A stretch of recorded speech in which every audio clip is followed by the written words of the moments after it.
Il Covid colpisce anche il mondo dell'hockey veneto. Alcuni componenti della squadra hockey Asiago, una decina tra giocatori e staff, sono risultati positivi al coronavirus. La notizia è stata pubblicata sul sito della società giallorossa.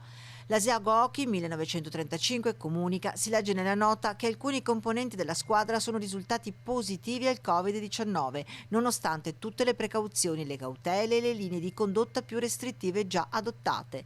I risultati dei tamponi sono stati comunicati ieri sera in tarda serata. Tutti i giocatori stanno bene, sono stati isolati, stanno seguendo i programmi previsti per l'evenienza e concordati con l'USL 7 Dipartimento di Prevenzione e vengono regolarmente controllati dallo staff medico della società. Nei prossimi giorni verranno svolte altri test a tutta la squadra e verranno via via decisi i prossimi passi. Lo scorso fine settimana, peraltro, l'Asiago era stato impegnato in una doppia amichevole contro il Bolzano e nei giorni scorsi, proprio all'interno della squadra biancorossa, si erano riscontrati alcuni casi di positività al Covid-19.